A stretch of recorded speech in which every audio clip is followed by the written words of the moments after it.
conférence et plus largement la question à laquelle je vais répondre aujourd'hui, c'est de vous présenter comment, c'est la question qui m'intéresse le plus, c'est comment on a été amené, comment le chien, en fait, ou l'ancêtre du chien a-t-il été amené à se rapprocher de l'humain et sur quoi est fondée en fait cette proximité entre l'homme et le chien, puisque le chien donc, vit sous notre toit. Il est au plus proche de nous et il est même parfois donc un auxiliaire de travail, et donc on a même un futur auxiliaire de travail ici. Donc la présence du chien auprès de l'humain, pour nous aujourd'hui, elle est banale, mais en fait c'est une situation absolument unique. Donc il faut bien en avoir conscience que si on voit des chiens partout et que ça nous paraît banal, c'est une situation interespèce absolument unique. Donc c'est bien entendu basé sur l'intelligence sociale du chien, cette présence du chien auprès de l'humain. Et avant d'en arriver à parler de l'intelligence sociale du chien, qui techniquement correspond à ce qu'on appelle la cognition sociale du chien, je présenterai tout d'abord ce qui a amené au rapprochement de ces deux espèces et donc à l'association interespèce entre le chien et l'humain.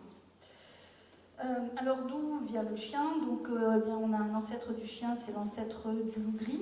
Donc les éléments les plus proches qu'on peut utiliser, c'est ceux néanmoins du loup gris actuel. Alors le loup gris, eh bien, c'est un animal qui a une aire très très vaste de répartition, et les aires en général c'est entre 1000 et 1500 km², mais pour un groupe de loups. Et donc ça correspond en fait à son espace nécessaire pour se nourrir. Le loup gris peut naviguer jusqu'à 14 km par jour.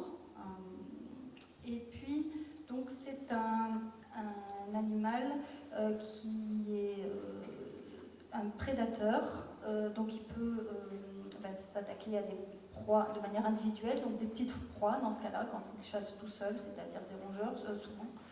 Et il peut donc s'attaquer à des plus grandes proies en coopération.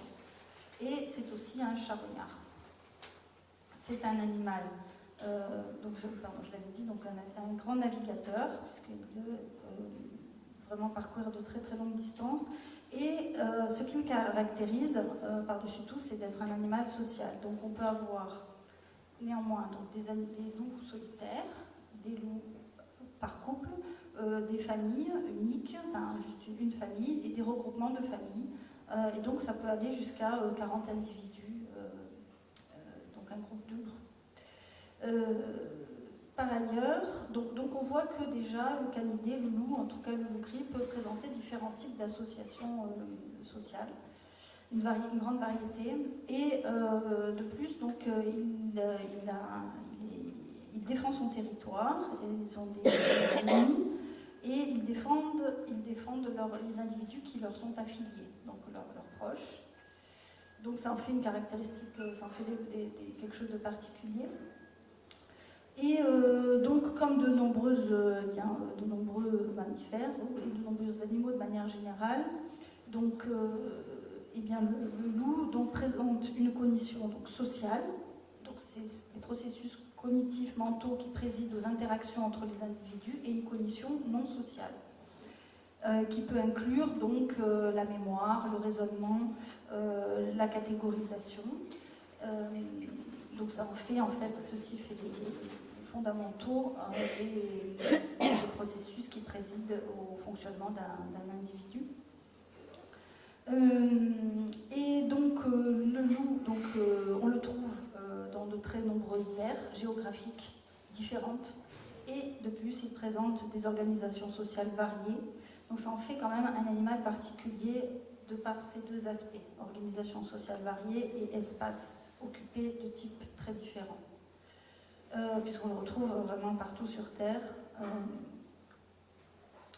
Et donc les premières coexistences entre l'homme et le loup, donc elles ont été aujourd'hui datées à 75 000 ans en Afrique centrale et au Moyen-Orient. Donc c'est pour un peu vous donner ce que l'on sait à ce jour sur cet aspect-là.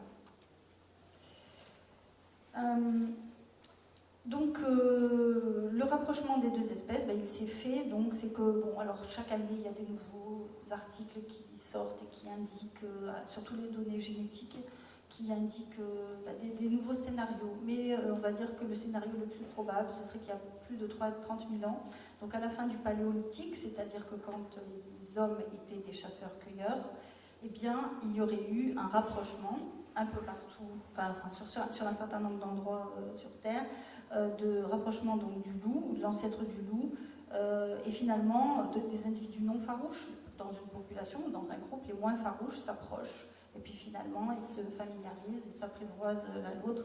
Donc ce seraient les individus les plus sociaux à l'humain qui se seraient donc rapprochés de l'humain. Ce qu'on appelle l'apprivoisement. Et donc on peut imaginer, sur la base de choses que l'on observe aujourd'hui chez les canidés, qu'il y aurait eu des louveteaux qui auraient été adoptés. Donc on voit d'ailleurs ça encore de nos jours, ou il y a 100 ans à peu près, l'adoption de louveteaux à quelques jours, et également allaitement par des femmes. On peut imaginer que c'était des choses qui se sont produites il y a très longtemps. Alors cette association, on va dire loup ou ancêtre du loup humain, on le retrouve, donc le scénario le plus probable, c'est que ce sont des animaux qui ont gardé, en fait, qui se sont installés, finalement, qui ont gardé le territoire des humains. Finalement, les deux espèces ont un intérêt commun, voilà, et donc également pour la chasse, etc.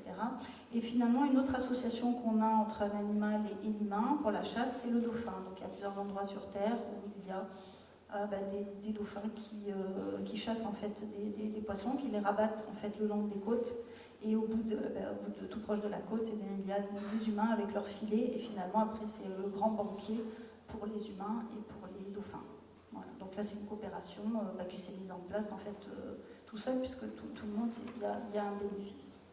Donc des associations humains et différents types de grands mammifères, ça existe sur Terre dans d'autres cas. Je trouve que le dauphin étant assez emblématique comme rapprochement naturel et spontané et fonctionnel. Voilà. Donc ce n'est pas unique, hein, il y a le dauphin. Sauf qu'ensuite on n'a rien fait des dauphins, pas plus qu'on ne peut pas, on n'a pas pu, n'étant pas sur Terre, il n'y a pas eu de domestication à proprement parler. Donc on arrive à la domestication. Donc la domestication, ça c'est par contre le processus qui consiste à faire se reproduire des animaux qu'on a choisis.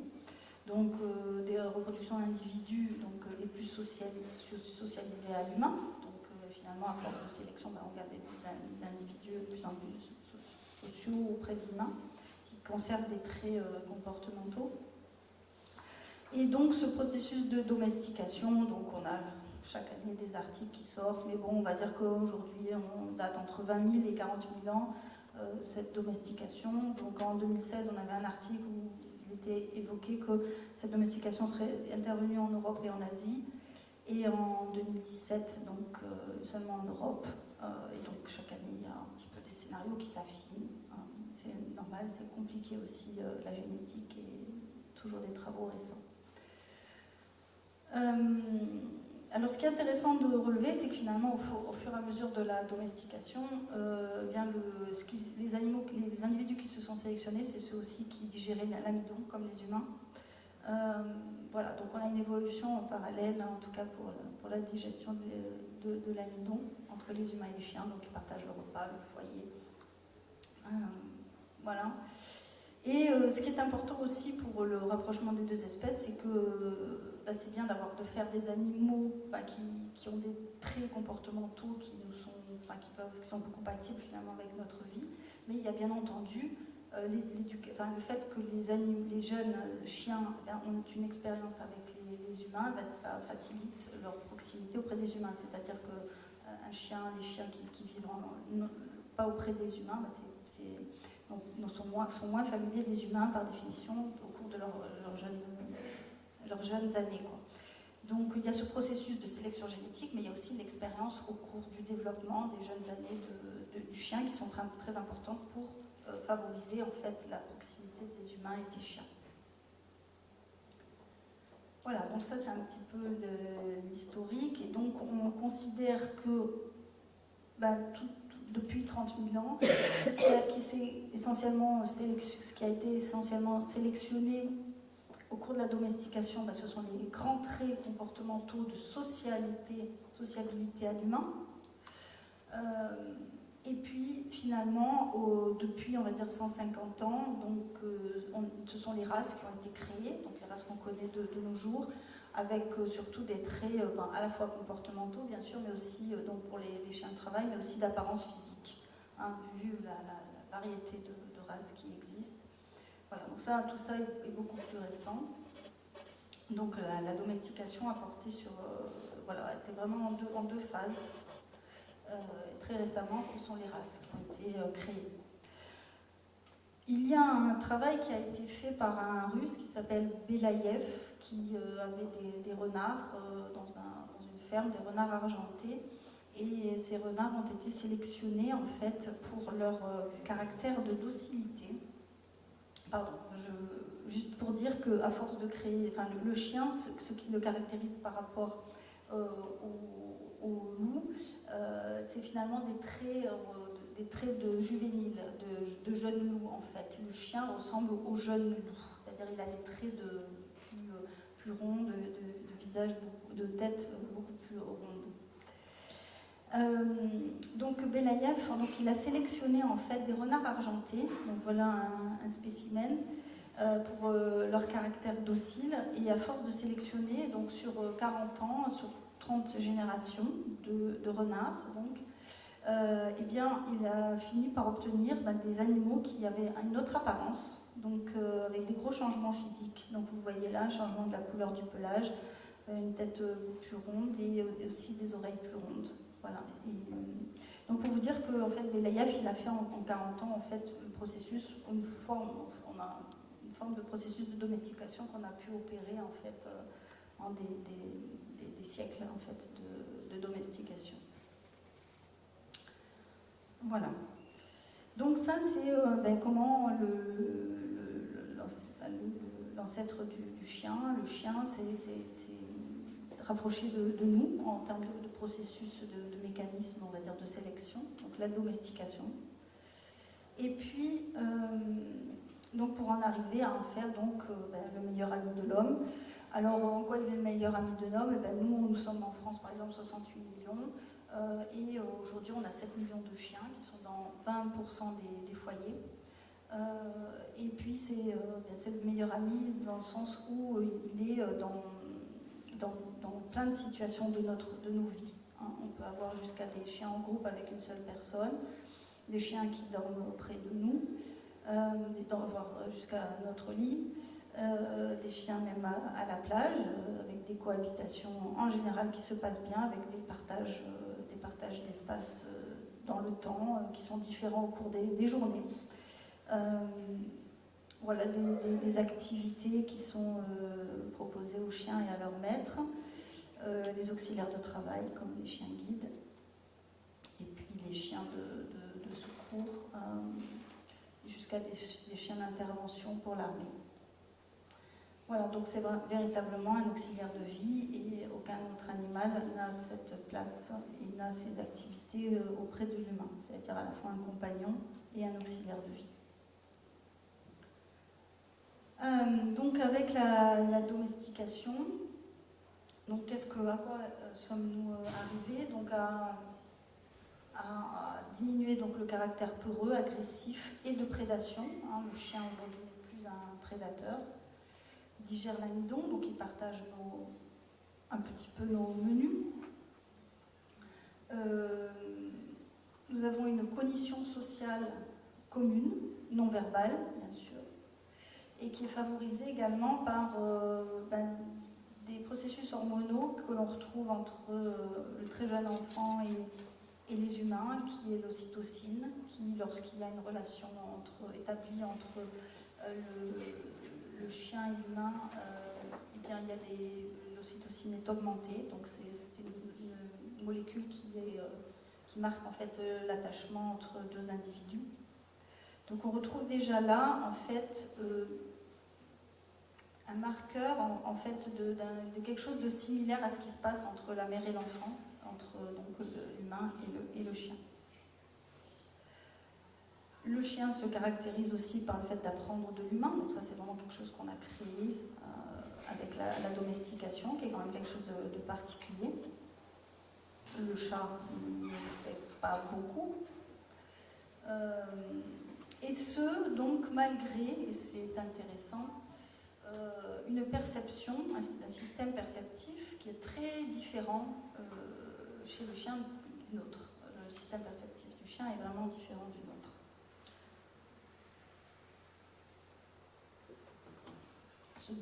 Ce dont je vais parler là. Donc effectivement, d'où ça vient, cet aspect-là, c'est que le chien, donc à la base, l'ancêtre du chien, c'est un prédateur, essentiellement nocturne, et finalement, ce dont il a besoin à la base, c'est d'un très bon nez, et donc ses qualités olfactives sont prépondérantes. Donc le système perceptif des chiens principal, c'est bien l'olfaction. Il voit avec son nez. Ça, c'est important de l'avoir en tête. Il faut bien s'imaginer qu'il ne voit pas comme nous et il voit avec son nez, donc imaginez-nous comment nous voyons si peu avec notre nez, mais par contre lui c'est très développé, il voit des choses particulières, il perçoit des choses particulières. Donc ça c'est vraiment très important de se dire qu'on a un extraterrestre avec nous, d'une certaine manière, dans le sens où il a un système de perception différent.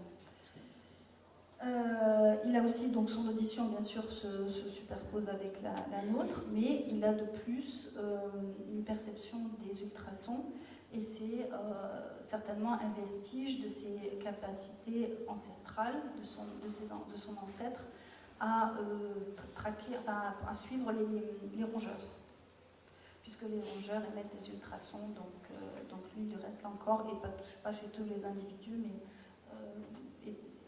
encore cette capacité à percevoir les ultrasons. Donc il y a une origine. Et puis donc on arrive à la vision, qui est son troisième sens, de manière grossière, c'est le troisième sens en termes de qualité. Et donc sa vision, elle est, déjà le champ visuel est beaucoup plus faible de manière générale chez le chien, que la taille du champ visuel est plus faible chez le chien que chez l'humain. Donc par exemple ici, vous avez donc un cavalier King Charles, voilà, lui il a un champ visuel beaucoup plus faible, parce qu'il a vraiment les deux yeux en face.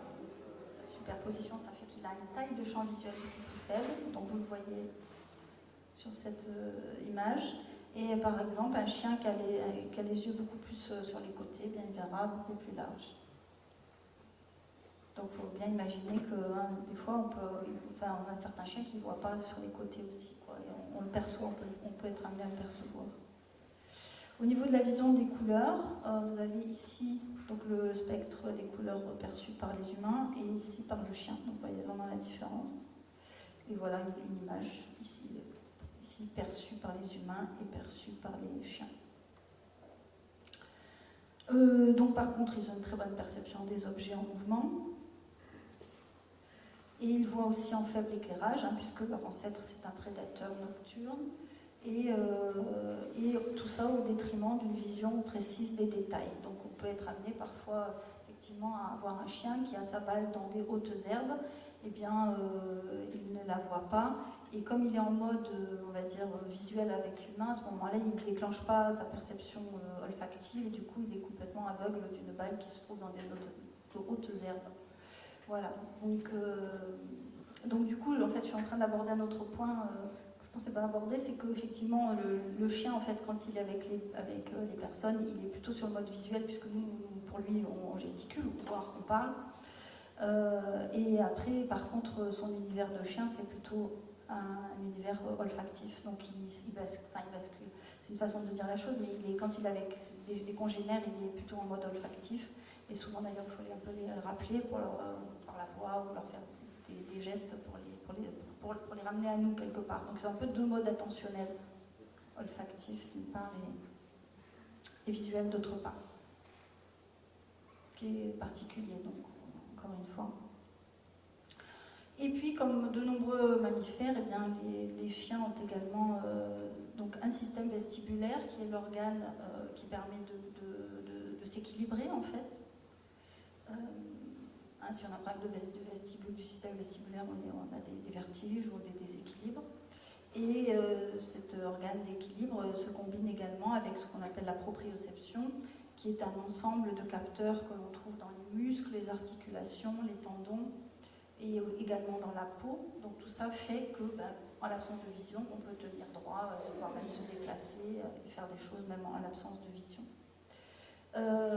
Donc le chien est donc capable, par exemple, dans une expérience, il avait été testé à faire des raccourcis, on l'amenait d'un point à un autre, puis encore à un troisième point, puis on le lâchait, il y avait de la nourriture ici, le chien est capable, en fait, en l'absence de vision, de revenir en ligne droite au point où il y avait de la nourriture, en fait. Donc il est capable d'intégrer en fait des trajectoires juste avec son organe d'équilibre qui intègre des accélérations, des distances. Donc ça fait que ça le rend très agile, certaines races, hein, peut-être pas toutes. Donc je vous donne ici quelques exemples d'agilité des chiens. Qui montent des parois. Hein. Jusqu'à ici, on retrouve un chien dans un poteau qu'il faut aller déloger avec une grue. Voilà. Donc on peut avoir ce genre de choses parce que autant il a planifié la montée, mais voilà. Après on touche un peu le plafond et par contre il n'a pas planifié la redescente. Quoi. Voilà. Donc si bien qu'on peut, donc il a un bon système vestibulaire et de proprioception, ce qui fait qu'on peut aussi les emmener dans des situations absolument incroyables, comme faire ce genre d'intervention avec l'armée en hélicoptère, se faire électroyer, etc. Quoi. Alors bien sûr, il y a la confiance en l'humain, mais aussi la confiance dans ses sens aussi. Voilà, donc il est d'abord olfactif, ensuite auditif, ensuite un peu visuel, et puis on a ce sens par contre qui est très développé également.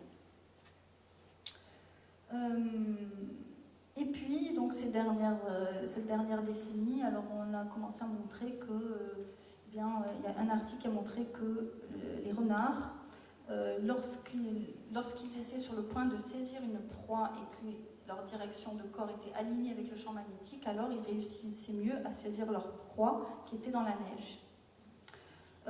Donc ceci indique qu'en fait ils ont une sensibilité au champ magnétique comme d'autres animaux, comme des animaux migrateurs. Et donc on retrouve ça chez le renard. Et chez le chien, il y a eu aussi un article qui a montré que quand le champ magnétique était stable, alors les chiens, globalement, la plupart des chiens s'alignaient avec le champ magnétique. Quand il se trouvait qu'ils avaient une envie de déféquer à ce moment-là, ils s'alignaient globalement avec le champ magnétique quand il était stable. Mais quand il n'était pas stable, en fait, ils allaient faire leur grosse commission, par contre, de manière plus aléatoire. Voilà, donc d'autres animaux sont comme ça, hein, les vaches, s'alignent aussi. Alors après, la sensibilité au champ magnétique, il y a plusieurs processus qui ont été évoqués, je ne suis pas du tout spécialiste, mais ça pourrait être que le champ magnétique polarise la lumière, et donc c'est détecté par le système visuel, mais ça pourrait être d'autres organes aussi qui pourraient être impliqués. Donc on ne sait pas encore les mécanismes, pour le moment on n'en est que à observer ce genre de situation. Bien sûr, on peut imaginer que, vous savez, il y a beaucoup d'anecdotes qui ont indiqué que des chiens naviguaient très souvent sur de très longues distances. Il y a des anecdotes comme ça, on en a tous entendu parler.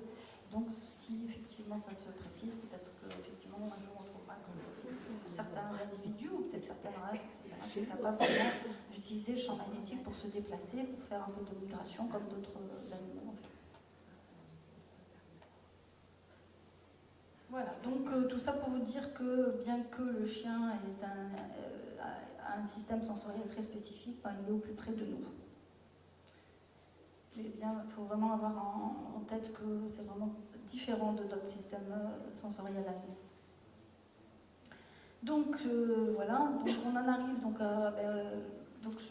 donc il a une cognition non sociale, à la cognition du chien, après la perception, la cognition. Donc au plan de sa cognition, donc on retrouve, comme chez de nombreuses espèces animales, une cognition non sociale. Donc le chien présente des grands mécanismes cognitifs classiques. Et donc en particulier, donc chez lui, sa spécificité, c'est d'être, je l'ai dit déjà, un grand navigateur. Donc il intègre des distances, des directions, des repères. Ça, c'est vraiment les déplacements sur les grandes distances. Et puis ensuite, on a aussi sa compétence à faire du guidage, en particulier olfactif. C'est ce qui en fait un chasseur. Et aussi à saisir. Ça fait également des compétences. Donc tout ça, c'est la navigation, le guidage, la saisie, c'est des compétences qui nous intéressent nous, ou en tout cas qui ont intéressé nos ancêtres chasseurs-cueilleurs, et encore nos chasseurs actuels, bien entendu. Donc ça, c'est ce qui nous intéresse chez le chien, et donc c'est pourquoi il est auprès de nous. Et également, donc, une autre compétence non sociale, c'est que donc il garde, il défend des territoires et des individus. Ça, on le voit en permanence. Et puis également, une grande compétence qui nous intéresse chez le chien, c'est qu'il est capable d'apprendre et qu'il coopère. Donc ça, c'est les fondements de la cognition non sociale du chien qui nous intéresse et qui nous est utile, et la raison pour laquelle il est trop auprès de nous comme auxiliaire de vie et même compagnon finalement. Avec sa cognition sociale, donc qui sont les processus mentaux qui président aux interactions entre agents. Pour être proche de nous, il faut interagir avec nous, il faut qu'il accepte nos instructions, etc. Voilà, donc il a une cognition non sociale et une cognition sociale. Alors maintenant, je vais donc vous parler très précisément de la cognition non sociale, la cognition sociale du chien et celle qui fait que le chien est auprès de nous. Donc c'est l'intelligence sociale du chien.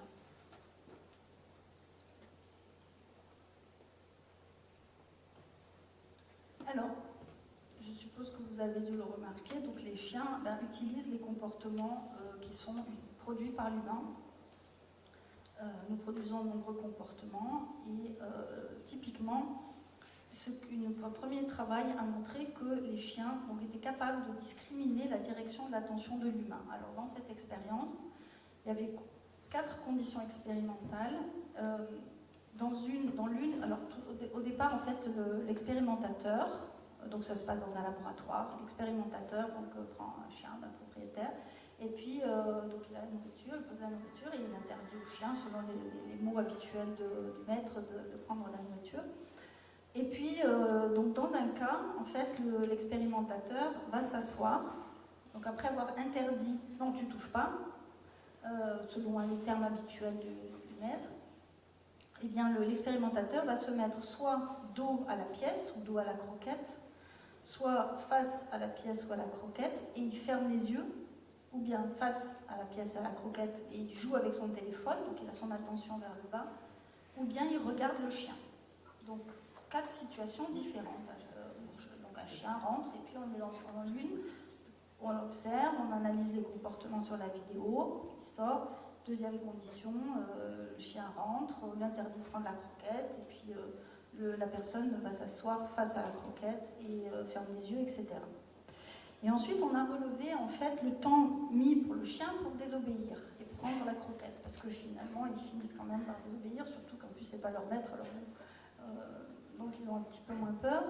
Et donc, on a regardé le temps qui était mis pour désobéir, et ce que l'on observe, c'est que le temps mis pour désobéir, il est toujours beaucoup plus long quand la personne regarde le chien et la croquette. C'est-à-dire que si vraiment la personne est sur le chien, etc., bien le chien va prendre plus de temps. Par contre, si la personne a le dos tourné, le chien va rapidement aller prendre la croquette. Donc le chien, il utilise vraiment la posture en fait de la personne. Et de plus, on a regardé également le comportement du chien. Et donc quand la personne tourne le dos à la croquette, alors le chien il va aller directement, et peu importe, sur la croquette. Par contre, si l'expérimentateur regarde la croquette, le chien va se placer entre la croquette et la personne, comme pour utiliser son corps pour se cacher de son forfait. Voilà. Donc ce sont des comportements qu'on suppose qu'il a appris, parce que probablement qu'il a eu moins il a été moins disputé quand il se mettait entre, parce que probablement il a été moins vu, donc il a adopté ce genre de comportement. Tout ça pour dire que donc, le chien, il discrimine, donc ça veut dire qu'il apprend une posture, donc la direction du regard et du corps de la personne, pour apprendre à chaparder en toute sécurité. Et ça, on l'a tous vu. Je veux dire, si on laisse des apéritifs sur une table et qu'on va à la cuisine, le chien va chaparder beaucoup plus rapidement que si on est là, le regarder fixement dans les yeux. Voilà. Donc le chien, il a appris de ces situations et il va commettre son forfait beaucoup moins souvent quand on le regarde vraiment. Donc le chien, de plus, donc ça c'est vrai, voilà, le chien est sensible à notre direction d'attention. Ça, il faut le savoir. Deuxième chose, le chien, c'est fait du référencement social. Alors, qu'est-ce que ça veut dire le référencement social? Ça veut dire regarder son humain préféré, rechercher des informations sur lui pour se comporter. C'est-à-dire que c'est un guide, en fait, son maître. Donc, dans une expérience, on a testé, vous allez voir donc, il y avait le chien et son maître dans une pièce, puis on fait rentrer une personne inconnue. Et dans un cas, et je vais vous montrer la vidéo directement, dans un cas, en fait, la maîtresse va rester à sa place, elle ne va pas bouger. Dans un autre cas, elle va s'approcher de la personne inconnue qui est rentrée. Et dans un dernier cas, en fait, la maîtresse, elle va reculer. Et nous, on s'intéresse en fait au comportement du chien. Donc ça, c'est la thèse de Charlotte Duranton, qui s'est terminée là il y a quelques années. Donc voilà, sur cette vidéo, donc vous avez au tout départ le chien et le maître dans la pièce. Et là, le maître ne va pas bouger de position qu'on a définie au centre de la pièce. Donc vous avez la personne inconnue en bas qui arrive. Donc voilà, le chien est là, comme chien bien équilibré, etc., socialisé, il va explorer, il n'est pas mécontent, il n'y a pas de raison, il n'y a rien qui indique que c'est du danger, c'est un humain. Voilà. Et vous avez vu que très rapidement, le chien est allé regarder sa maîtresse. Qu'est-ce qui se passe maintenant? Qu'est-ce qu'on fait? Et donc là, par contre, la maîtresse s'approche de la personne inconnue. Donc pareil, le boxer s'approche de la personne inconnue, toujours avec la queue qui remue. Il n'y a pas de danger. Rien n'indique quoi que ce soit. Donc ça, ce sont des chiens de compagnie, vraiment bien dans leur basket, bien équilibrés, etc. Et dans la dernière condition, donc le maître, là, dans ce cas-là, il recule. Donc là, le chien n'a pas vu que le maître reculait. Donc, il fait son chien habituel, il explore. Mon maître a reculé. Vous avez vu le rôle attracteur du maître. Donc, le chien a reculé, s'est rapproché de son maître. Et là, qu'est-ce que c'est? Qu'est-ce qu'on fait? Là, pareil. Alors là, vous voyez combien le chien, de suite, il a vu et il a reculé de suite avec la maîtresse.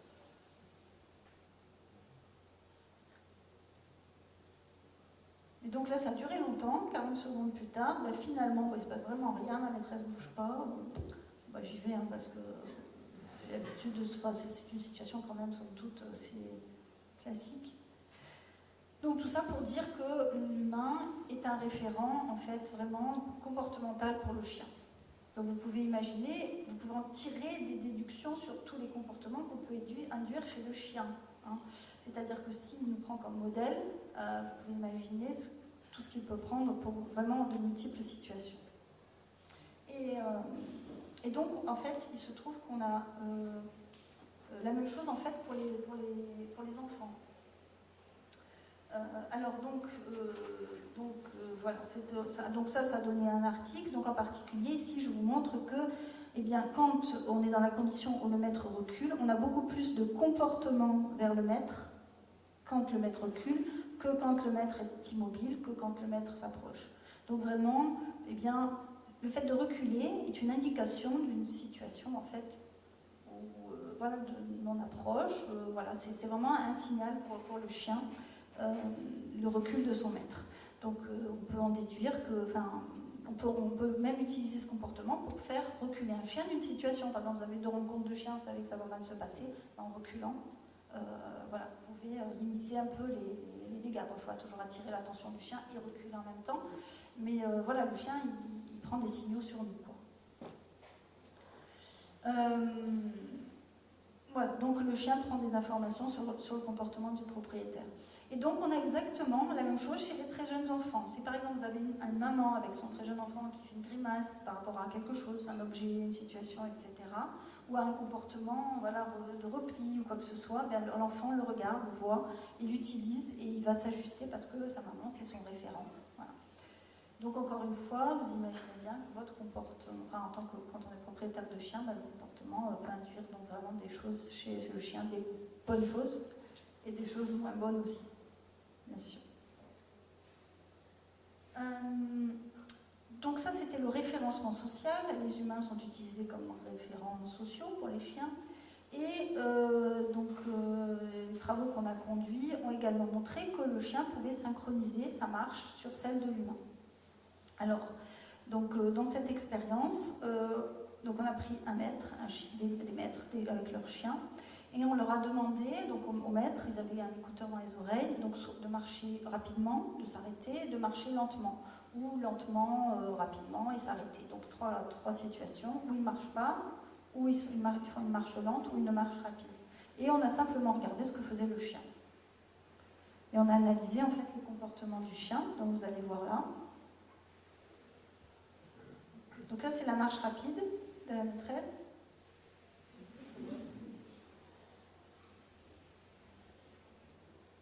L'arrêt. Vous voyez que le chien s'arrête. Et regardez le regard du chien sur sa maîtresse. Et puis marche lente. Et poum, le chien qui se remet à marcher lentement. Donc on a une synchronisation de l'activité et aussi en termes de durée en fait, et d'activité et de durée à chaque fois du comportement du chien sur celui de sa maîtresse. Et il se trouve qu'on a également en fait une assez bonne proximité à moins de 1 mètre du chien dans ce genre de situation. Donc on a une synchronisation d'activité temporelle et de localisation du chien. Voilà, et c'est ce qu'on voit ici. Donc vous avez les fois, donc ici c'est les conditions où la maîtresse est immobile, le maître marche normalement et effectue une marche rapide. Et bien quand le maître est immobile, le chien passe beaucoup plus de temps immobile. C'est ce que vous voyez ici que dans les deux autres cas. Quand le maître fait une marche normale, le temps de marche est le plus important par rapport à être immobile ou une marche rapide, donc chez le chien. Et enfin, quand le maître effectue une marche rapide, eh bien, le chien passe plus de temps à trotter. Donc on a cette synchronie de durée en fait, temporelle de la marche du chien sur la marche de l'humain. Encore une fois, ce sont des chiens de compagnie avec une relation bien établie entre le chien et le maître. Donc ils passent 67% de leur temps très proche du propriétaire, ce qui est beaucoup. Voilà. Donc on a cette synchronie temporelle d'activité et de localisation. Donc ça c'était en extérieur et Charlotte Duranton a également testé en intérieur. Donc on avait différentes conditions, le maître était immobile ou sinon avec des déplacements, donc vous allez voir ça sur la vidéo. Donc voilà, ici vous avez une maîtresse immobile.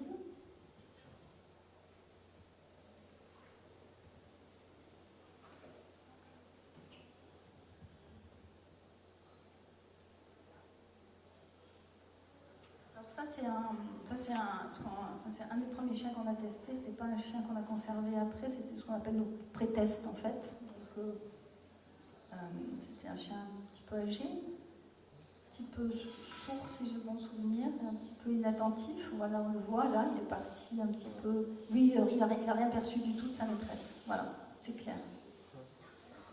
Et donc, je vois ma maîtresse, et poum, voilà, il s'y colle, il la suit. Elle s'arrête, il s'arrête.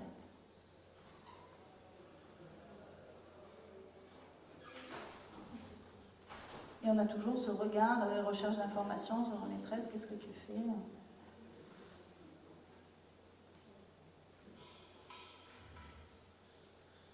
Voilà, encore.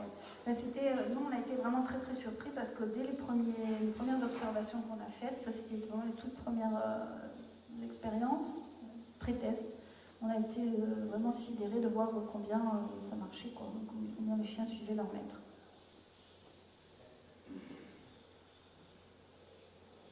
Faites-le si vous avez des chiens.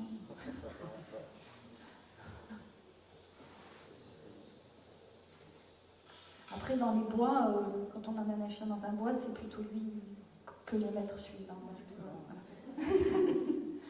voilà. Voilà. Voilà. Et donc ensuite, on a également testé donc, le référencement social et la synchronisation de la marche chez des chiens de refuge avec, alors donc, pas un maître, mais leur animalier en fait, qui s'en occupe. Et donc on observe les mêmes choses, mais vraiment très dégradées. C'est-à-dire que le lien étant moins fort, en fait, cette synchronisation est moins développée. Voilà. Donc il y a un effet de l'affiliation sur la synchronisation de la marche du chien sur l'humain.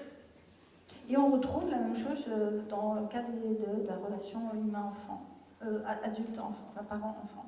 On retrouve exactement la même chose, un effet de l'affiliation en fait.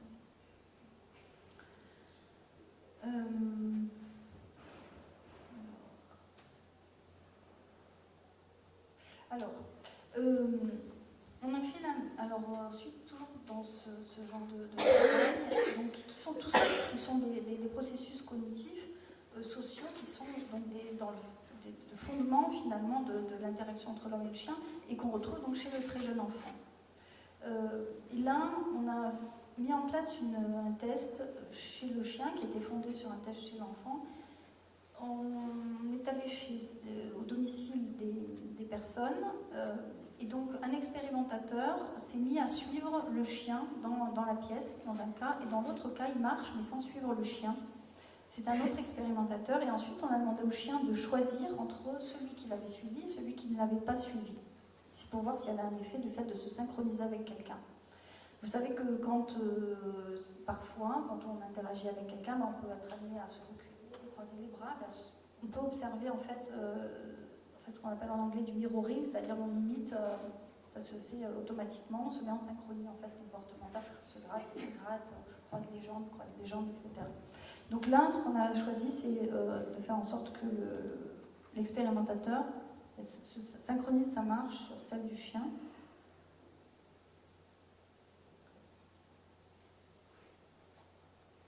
Donc là, c'est l'expérimentateur qui marche tout seul. Bon, le chien est un peu perplexe, hein. Enfin pas peur, pas farouche, puisqu'il vient voir personne.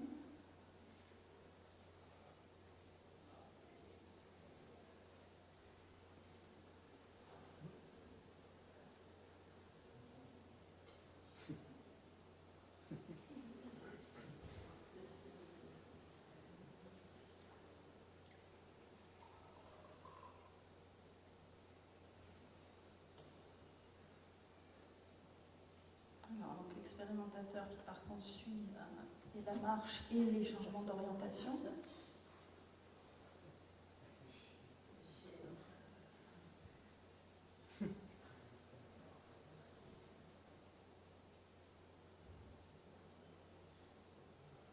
Voilà.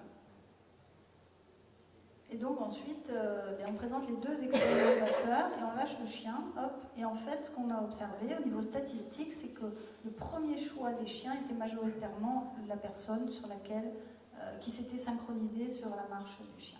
Voilà. Donc il y a une préférence de ce type-là, c'est-à-dire que quelqu'un qui se synchronise avec nous, on le choisit préférentiellement. Je crois que j'ai une autre vidéo.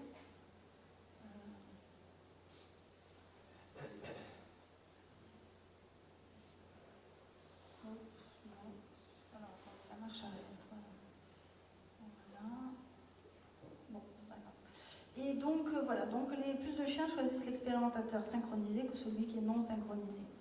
Et il se trouve que ceci avait été fait également chez un macaque, chez le macaque. Et donc ici on avait un macaque dans une cage, et bien un humain avait imité le macaque dans des activités, et un autre humain ne l'avait pas imité. Et après, en fait, ils ont présenté au macaque les deux personnes, et le macaque avait plutôt envie d'interagir avec celui qui l'avait suivi que celui qui n'avait pas suivi son comportement. Donc il y a vraiment cette préférence pour les personnes qui ont un peu fait pareil. Et pareil, chez des enfants, on retrouve ce genre de choses. Donc c'est des mécanismes en fait qu'on retrouve chez les primates, humains et non humains. Ce qu'on a chez le chien, on retrouve chez le primate humain et non humain. Donc finalement, on retrouve donc, chez le chien des comportements et des processus cognitifs que l'on trouve chez les très jeunes enfants et chez les primates non humains. Donc ça, c'était tout ce qui concernait en fait les capacités sociales ou les processus cognitifs sociaux des chiens à utiliser les comportements des humains. Donc le chien qui perçoit des choses chez les humains et qui les utilise. Et puis on a à l'inverse des comportements produits par les chiens. Et les premiers comportements qui sont utiles en fait à cette vie commune entre le chien et l'humain, ça va être l'expression des émotions. Donc il y a beaucoup d'expressions d'émotions chez le chien, voici un certain nombre, qui nous aident finalement à l'avoir auprès de nous, puisque ça nous guide aussi dans notre comportement. Et puis on a des postures qui indiquent également ces états internes émotionnels.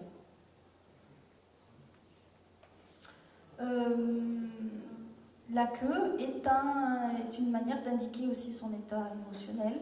Donc il y a eu quelques études effectuées sur la queue et surtout sur la latéralisation du battement de la queue.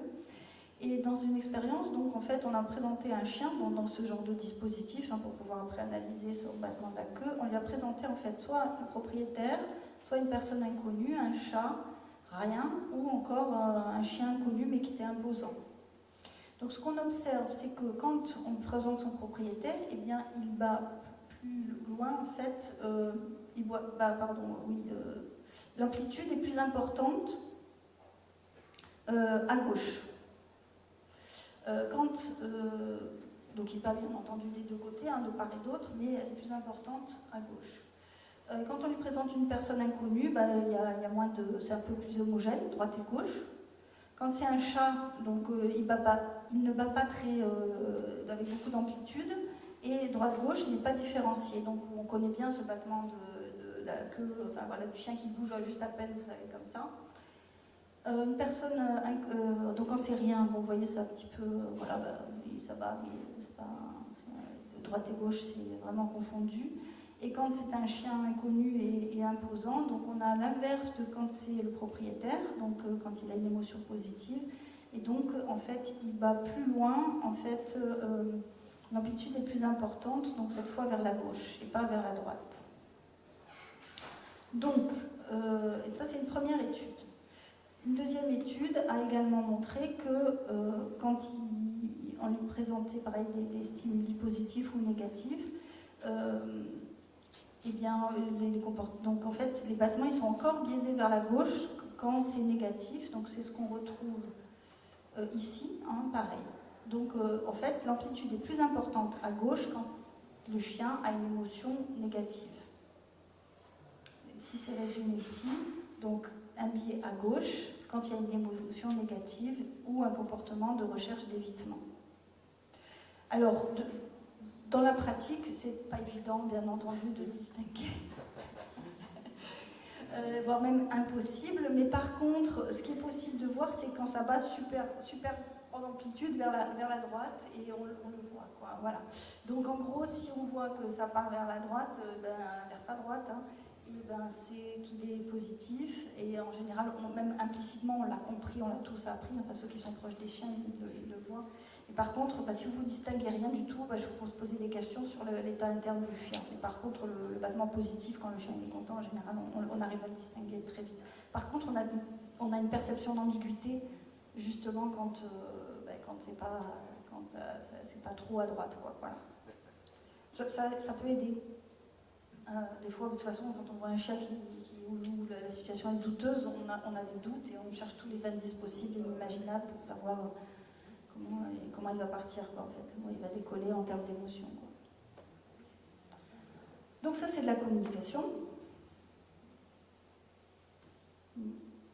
Et donc communication donc des émotions par ses expressions, par ses postures, par l'amplitude droite-gauche de la queue. Et une autre compétence du chien qui nous est utile et qui favorise sa présence auprès de nous, c'est que le chien effectue la communication référentielle et intentionnelle, c'est-à-dire que le chien est en mesure d'indiquer ce qu'il veut.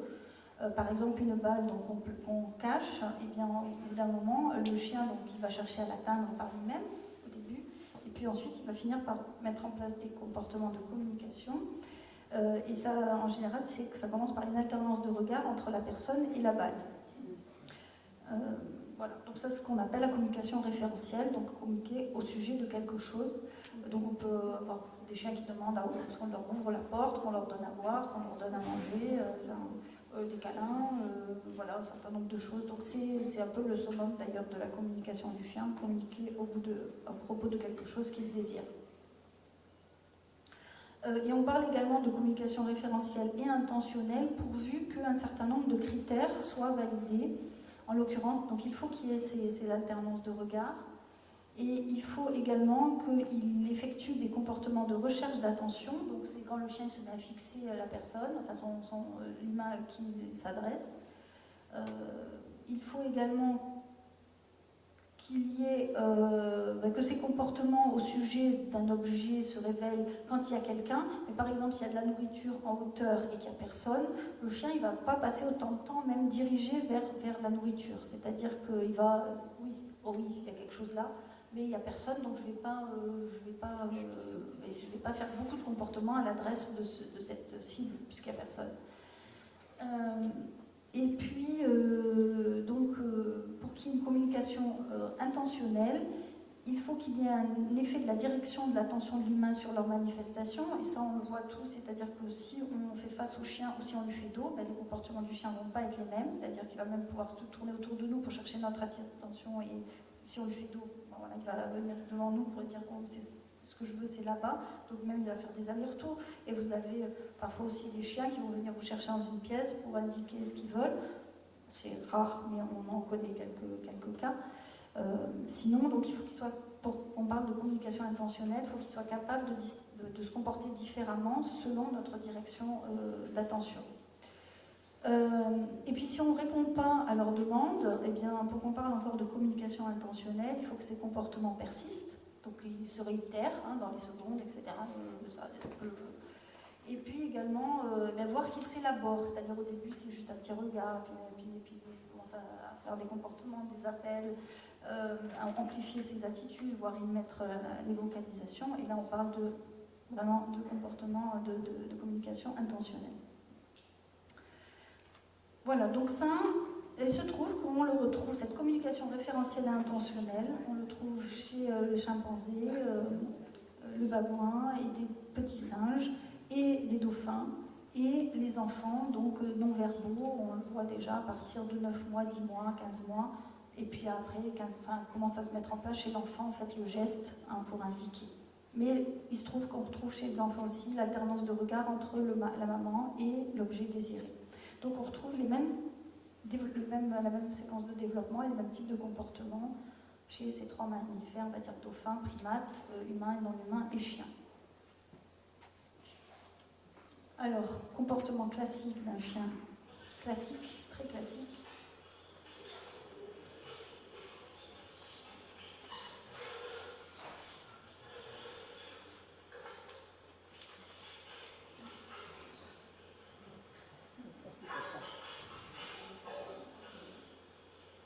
Voilà, vous voyez les alternances de regard, il met la voix, il amplifie, il augmente la fréquence, il continue, etc.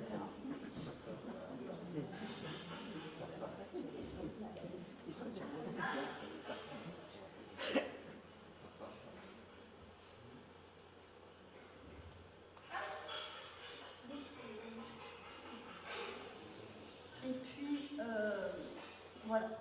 Et puis, donc là, ça c'était un chien classique. Et là, on a commencé à tester des chiens qui font de l'agility. Vous voulez voir qu'est-ce qui pourrait se passer chez des chiens qui communiquent davantage, qui reçoivent davantage d'informations aussi de la part de leur maître, etc.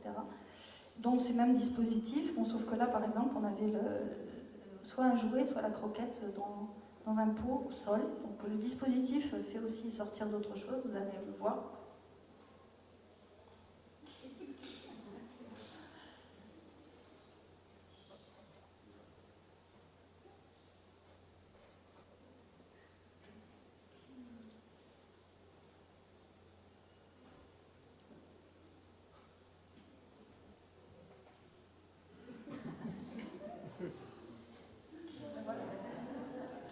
Vous avez la pâte. Ça, ça s'appelle de l'élaboration. Vous avez aussi le retroussage des bobines. Hein.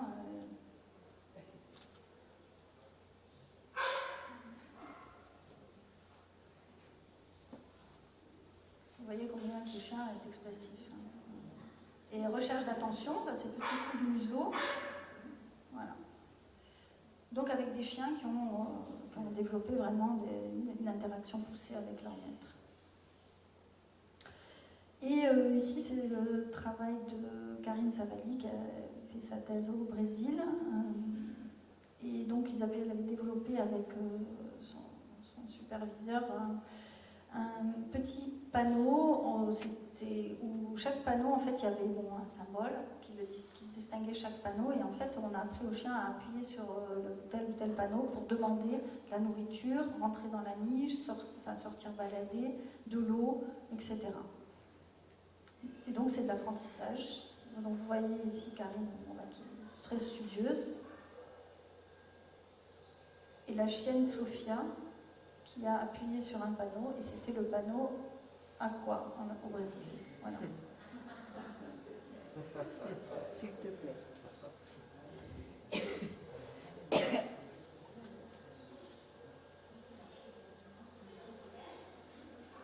Qu'est-ce que tu veux? Donc hop, elle a retapé sur le symbole. Donc Karine est sur le point de partir. Bon, qu'est-ce que tu veux?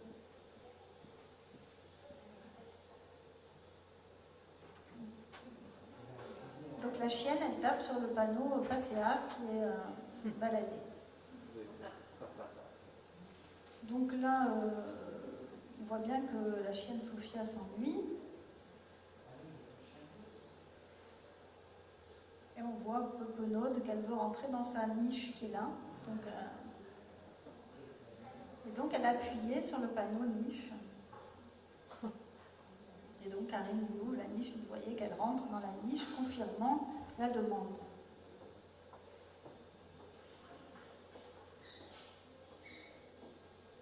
Voilà, et jouer. Voilà.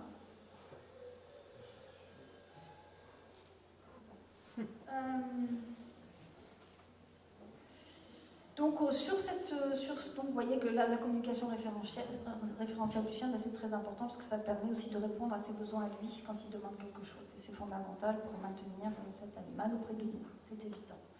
Donc nous, on a pu montrer que le chien guide ne communiquait pas différemment que du chien de compagnie. Le chien guide avec son maître non-voyant ne communiquait pas vraiment différemment.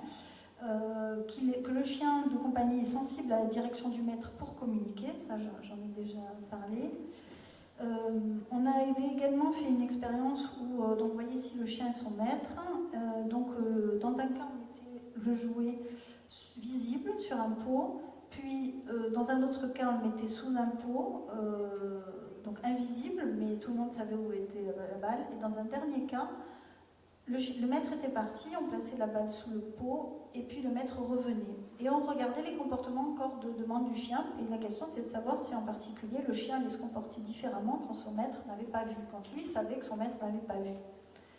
C'est-à-dire qu'est-ce que, quelque part, le chien a intégré le fait que son maître n'avait pas vu où était cachée la balle, et donc allait être un peu plus insistant. Et on a fait pareil chez les très jeunes enfants, chez les bébés. Et donc les résultats, donc on a regardé en particulier donc, les nombres d'alternance de regard, hein, puisque c'est le comportement de communication. Donc, que ce soit chez les chiens, ici en grisé, ou chez les enfants, en fait, il n'y a pas de différence entre les trois conditions. C'est-à-dire que ni les chiens, ni les très jeunes enfants de 1 an ne distinguent et vont se comporter différemment selon qu'ils savent que leur maître a vu ou n'a pas vu. Donc ils ne font pas ce qu'on appelle de la théorie de l'esprit, c'est-à-dire qu'ils n'intègrent pas ou n'utilisent pas ou ne présentent pas de comportements différents selon que le maître a vu ou pas vu. Et en revanche, ce qu'on a mis en évidence, c'est que les chiens faisaient beaucoup plus d'alternance de regard que les très jeunes enfants. Et voilà. Et donc pour nous, on a interprété ce résultat comme le fait que probablement le chien il doit beaucoup insister pour se faire comprendre, beaucoup plus qu'un enfant en particulier, qui dès qu'il fait un geste, on lui répond. Voilà. Alors qu'un chien, c'est « Ah, c'est vraiment ça que tu veux? C'est ça que tu veux? C'est vraiment boire que tu veux ?» Enfin, donc du coup, oui, c'est ça. Donc nous, voilà, ce qui peut être un peu fatigant, d'ailleurs, c'est un jeu ou c'est rigolo, mais bon, c'est comme ça que souvent ça se fait, en tout cas c'est souvent la pratique, et nous on l'a expliqué comme tel. Voilà, donc tout ça, ça fait que ce qu'on observe donc, chez le chien, on observe donc, des comportements et des processus mentaux sociaux. Donc les chiens discriminent la direction de l'attention visuelle de l'humain, il fait de la synchronisation comportementale, il exprime des émotions qu'on utilise nous, il produit des signaux de communication, il ne fait pas de théorie de l'esprit, il reconnaît et catégorise des agents sociaux, c'est-à-dire qu'il a des comportements différents suivant les individus familiers, non familiers, chiens, non chiens. Ça a été montré, je n'en parle pas là, mais il fait de l'imitation, il imite des actions, donc je ne peux pas vous parler de tout, mais tout ça c'est autant de compétences que l'on trouve chez le chien. Il discrimine des expressions faciales et des comportements sociaux entre des tiers, c'est-à-dire si un méchant et un gentil, au final le chien va discriminer, il va choisir le gentil s'il a besoin de choisir le gentil. Donc il discrimine les gentils et les méchants qui interagissent entre eux. Il utilise les productions vocales et il produit des vocalisations, et il utilise les sons produits par les autres agents. Par contre, il ne discrimine pas les comportements intentionnels versus non intentionnels, par exemple des humains, si on fait voilà, ça c'est quelque chose qui n'a pas été montré chez le chien. Il ne se reconnaît pas dans le miroir, le test du miroir n'a pas été fructueux chez le chien. Et on trouve bien entendu d'autres processus cognitifs sociaux chez le chien.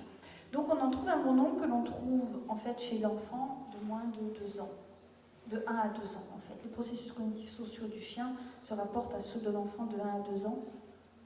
Et il fait aussi de la sensibilité à l'injustice en fait, aux comportements inéquitables qui par contre sont eux des comportements qu'on trouve plus tard chez l'enfant. Donc le chien, donc pourquoi est-il le meilleur ami de l'homme? Eh bien on a vu un certain nombre de raisons. Et pour en arriver donc au fait que le chien, donc il présente une cognition sociale d'un enfant de 1 à 2 ans. Et c'est ça la particularité en fait, donc il y a ça, donc cette cognition, cette particularité du chien se repose sur ces aspects-là, une cognition non sociale, ce que je vous ai mis là, et également une cognition sociale de l'ordre de 1 à 2 ans, qui s'apparente à celle de l'enfant qui a de 1 à 2 ans. Donc c'est ça la particularité du chien aujourd'hui pour être auprès de nous. Alors finalement, pourquoi c'est un canidé qui est arrivé auprès de nous et pas un autre animal. Donc probablement, comme je vous le disais au tout départ, c'est un animal qui présente déjà différents types d'agencements sociaux. Il peut être seul ou en groupe ou en famille, etc. Ce qui fait qu'il a une grande plasticité d'interaction sociale. Aussi une plasticité de vie dans différents types d'endroits. Et surtout, donc, on ne retrouve chez aucun autre animal toutes les compétences du chien. Voilà. Les porcins, les caprins, les ovins, les bovidés, ils ne naviguent pas énormément, ils ne chassent pas, ils n'ont pas le sanglier. Les félins, ils chassent tout seuls, jamais en coopération. Le cheval, alors il ne chasse pas, mais il coopère, donc ce qui fait qu'effectivement c'est un auxiliaire de vie également. D'ailleurs, il y a des petits chevaux qui sont utilisés comme chien guide, comme cheval guide, comme guide. Voilà. Mais ça reste que le cheval est une proie, pas un prédateur, donc finalement il n'est pas utilisé dans autant de choses le cheval que le chien. Voilà ce qui fait la particularité en fait du chien. Et encore, il y a encore d'autres spécificités qui ne relèvent pas de mon domaine, mais on le trouve en fait adopté par des singes, le chien. Bon, beaucoup d'interactions interespèces, ça on peut le voir. Et donc c'est ce que je disais précédemment, donc on le trouve donc vraiment sur beaucoup de surfaces du monde. beaucoup d'endroits dans le monde et sous différentes formes. Donc ici, ce sont les chiens libres au Chili, en fait, qu'on retrouve dans la ville, avec donc ces chiens qui sont très tolérés et qui sont vraiment, qui vivent côte à côte des humains. Et probablement, c'est une spécificité de cette culture qui tolère les chiens, qui fait qu'ils vivent auprès, vraiment dans les villes, en fait. Voilà, aussi à Athènes, tout à fait. C'est ça. Et après, il y a après, tout dépend des comportements des humains auprès de ces chiens. Et par exemple, nous, on a fait un travail à la ville de Concepción au Chili. Et donc, on a différents types de chiens. On a des chiens un peu sauvages qui vivent dans les forêts proches des villes, sur le campus, qui sont familiers. On a des chiens, des chiens mascottes, qui sont dans une rue, un seul chien qui appartient à une rue ou à un bâtiment de l'université. On a aussi des chiens de compagnie qui sortent de leur domicile et qui vont naviguer dans toute la ville, et qui reviennent à domicile. Donc c'est des chiens de compagnie, oui, qui sont en liberté, en fait, qui reviennent. Donc en fait, là-bas, il semble que ce soit vraiment un endroit où il y a vraiment plus de variétés différentes d'agencement, en fait, des chiens auprès des humains, agencement social et spatial. Voilà, donc c'est la fin de mon intervention, et bien sûr je n'aurais pas pu la faire sans de très nombreux collaborateurs avec lesquels j'ai travaillé toutes ces années. Voilà. Merci.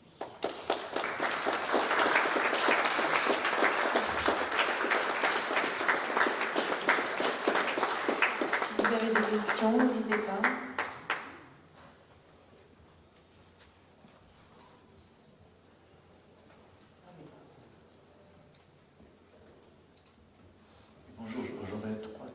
Trois questions très rapidement, mais quand on a des images qui nous montrent l'approche ou non près du maître ou d'un intervenant extérieur, vous avez insisté sur l'odeur qui est donc première peut-être par rapport à la vue. Et là, comment vous neutralisez Alors, j'ai pas... Pardon. Vous pouvez répéter le début, en fait. C'était quelle situation, vous voulez dire? C'était le référencement social, la synchronie? De quoi vous parlez précisément? Disons qu'au début, vous nous dites que le chien a un sens de l'odorat beaucoup plus fin et développé. Oui, c'est vrai. Et puis après, vous ne nous montrez que des expériences visuelles. Dans certains cas, les deux personnages ont sans doute une odeur assez différente. Alors, comment vous neutralisez pour... Non, on ne neutralise pas. En fait, il se trouve que le chien, on ne sait pas ce qui suit, probablement ou par vision ou par odeur de son maître. Ce que l'on sait, c'est que le chien se calque sur son maître. On va le suivre, ça c'est sûr. Mais ça peut être du visuel ou de l'odeur, on ne sait pas. On ne sait pas. Alors, deuxième question. Quand vous dites s'il est en défiance, il va les mouvements de la queue plutôt la gauche, etc. Est-ce que chez les chiens, il y a un peu comme chez l'homme, droitier et gaucher, c'est-à-dire des comportements qui peuvent être en miroir par nature, enfin par naissance? Alors, ça a commencé à être étudié sur des tâches, effectivement, d'ouvrir des boîtes, faire des activités, etc. Et il se trouve que cette activité qui est de la latéralisation pour effectuer des actions vraiment opérationnelles, la littérature est très controversée, c'est-à-dire qu'en gros, chaque tâche qui fait appel à chaque fois à des processus particuliers, c'est-à-dire que, il y a porter, par exemple, il y a faire une tâche fine ou porter. Le poids ou une tâche fine, c'est pas la même chose pour le cerveau. Donc déjà, on va avoir des latéralités chez l'humain qui vont être différents. Et chaque type de tâche, ça peut être juste retourner, je peux avoir une préférence. Chaque type de tâche peut chez l'humain déjà, et chez le chien c'est encore pire, c'est-à-dire que déjà, de manière générale, la latéralité de la motricité, que ce soit chez le primate ou chez l'humain, le très jeune enfant, c'est très variable selon les tâches. Voilà. Et donc chez le chien, ça a commencé à être étudié, c'est encore très variable. Donc on n'a pas encore sorti la substantifique moelle de ces études de latéralité. Donc je ne peux pas vous dire qu'aujourd'hui, on peut dire qu'il y a dans la population chien, la majorité est droitier. Voilà.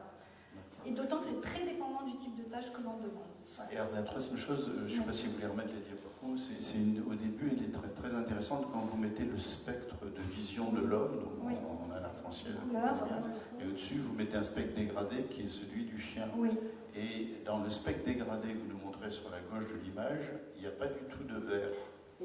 Et puis le vert est dominant dans la diapo que vous nous mettez comme Oui. exemple illustratif, hein, c'est pas au millimètre près, mais on a une image très colorée qui est la vision de l'homme, le chat, et le même chat, et là en fait tout est presque vert. Enfin, Oui, c'est du non. vert En clair. fait, c'est une façon, c'est plutôt cette deuxième image avec la verdure, c'est plus pour illustrer la perte des couleurs.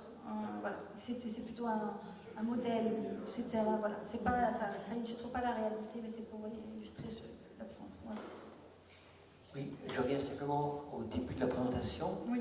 J'ai toujours été fasciné par la variété des races de chiens. Oui.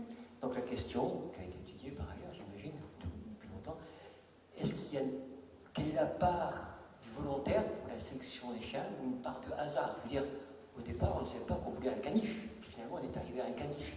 Donc quelle est la part respective des hasards et puis volontaire, par exemple, avoir un chien de chasse, exemple.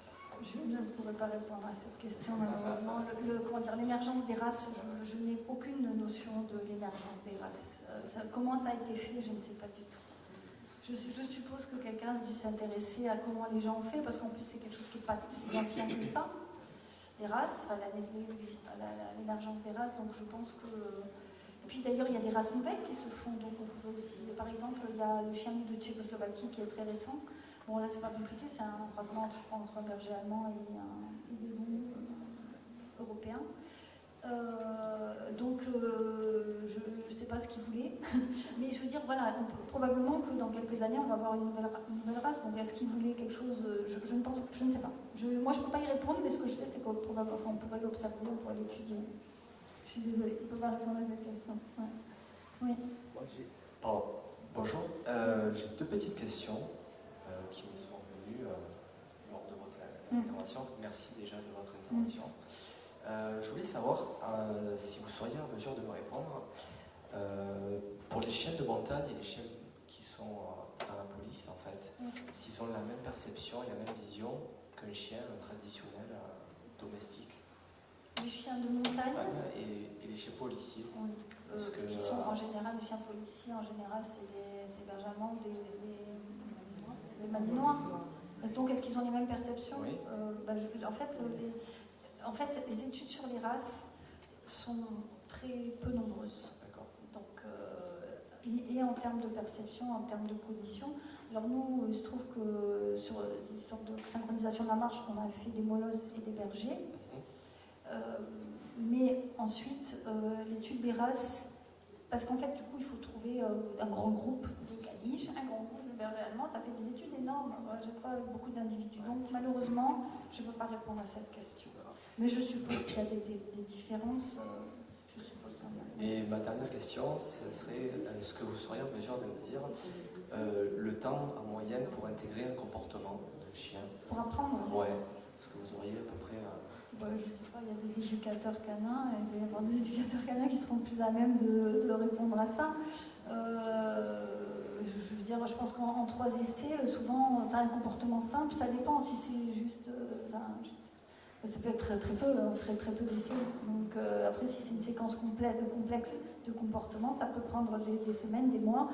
Les chiens guides, moi j'ai été témoin d'apprentissage des chiens guides, les comportements doivent être intégrés en plusieurs... 6 mois, 8 mois. Donc c'est variable. C'est variable, ça dépend de la tâche. Ouais. Oui. Oui. J'ai eu 5 boxers. Oui. Il y en a un qui était gaucher. Ah bah. Non, mais je vais dire que c'était pas pour certaines tâches. D'accord. C'était toujours pas de gauche.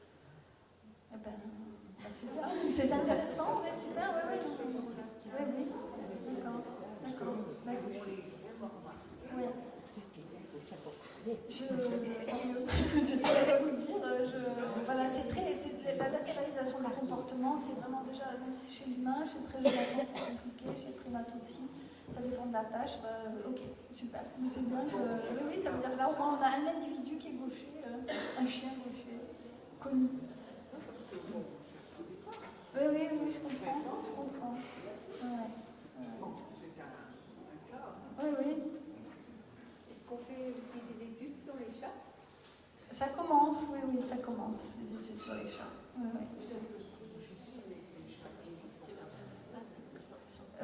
c'est d'autres questions qu'on pose chez les chats. C'est pas puisque déjà il est auprès des humains, pas pour exactement la même chose que le chien, donc on fait d'autres types d'études. On s'intéresse par exemple à leur manière dont ils occupent l'espace, qu'est-ce qu'ils font de leur journée, des choses comme ça. De leur journée. Voilà.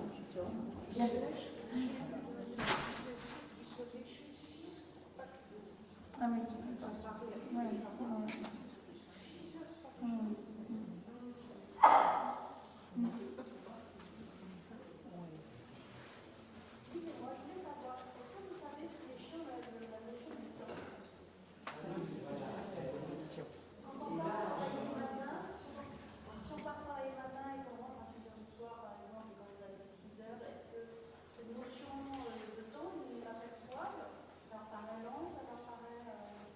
ça n'a pas été étudié à proprement parler, mais jusqu'à présent, on n'a pas d'indication qu'ils auraient une perception du temps. À part qu'ils ne sont pas familles, les enfants au bout d'un certain temps, hein, mais la perception du temps propre. Si on mettait de la nourriture à des pitons et qu'on s'intéressait à la perception du temps, proprement parler, à ce jour, on ne peut pas le montrer, en fait. On ne l'a pas montré, en tout cas.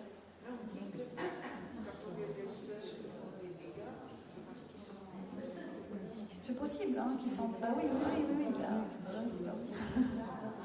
j'ai une petite question rapide. Quand vous avez étudié au Chili, on peut dire ces meutes de chiens qui redeviennent un état un peu semi-sauvage. Oui. Et comme, ça c'est mon avis personnel, on a fait du chien un animal qui dépend de l'homme. Tout à fait. Et là, alors qu'au départ, c'est un animal sauvage qui meurt. Est-ce qu'on peut espérer, est-ce que le retour en arrière peut être assez rapide, plus que la domestication, notamment de chiens qui prolifèrent, mais espérer pouvoir recréer des endroits où les chiens revivent en meute, tout en ayant un comportement sociable avec lui-même et ne soit pas aussi dépendant. Est-ce que c'est quelque chose qui est faisable en quelques générations à peine, comparé à des milliers d'années où on a fait du loup un chien dépendant? Bien sûr. Bah, de toute façon, ce qui se passe en Amérique du Sud en particulier, où on tolère très bien ces chiens en liberté. En Russie, j'ai vu un reportage fascinant. Oui, je l'ai vu aussi, il est magnifique. Oui, on l'a vu, sur Arte. Avec les singes. Oui. Mais en fait, il n'y a pas de. La chienne qui part qui s'échappe et qui finit retourne dans ces groupes de chiens au Chili, par exemple, ou même au Mexique, ils ont une vie de. Voilà, et après ils chapardent, ils regardent dans les poubelles, puisqu'ils sont très peu chasseurs. Ils vont un petit peu chasser des petites proies quand ils vont pouvoir les attraper, mais c'est pas leur. Mais après, ils font les poubelles. Hein. Ils ont toujours une forme de dépendance, mais ils font leur vie. Oui, ils n'ont pas ça. Le besoin ultime de. Et ils peuvent s'en sortir, ils font les poubelles, puisqu'ils ont perdu leur caractère de prédation. Ah non, du tout. Ah non, je veux dire un chien. Certains chiens deviennent sauvages, il n'y a pas de problème comme ça. Non, mais ça c'est les. Je ne veux pas rentrer là-dedans parce que c'est compliqué, mais en tout cas, le chien est censé ne plus avoir de comportement de prédation à proprement parler. Hein. Donc, voilà. Enfin, sauf le chien qui tue le chien qui tue Non, je veux dire, dans les foyers humains, dans les foyers. Je pense aux chiens qui sont enfermés, les chiens de chasse qui sont enfermés. Je comprends, oui. Je ne connais pas, je ne peux pas, je ne sais pas. Oui. Oui, je ne peux pas, je ne sais pas du tout, je ne connais pas du tout ces chiens-là en plus. Je ne sais pas, je ne sais pas du tout, je n'ai pas vu ça, ce genre de choses. Voilà. Bon, merci beaucoup. Ah, il y a encore une question? Merci à vous.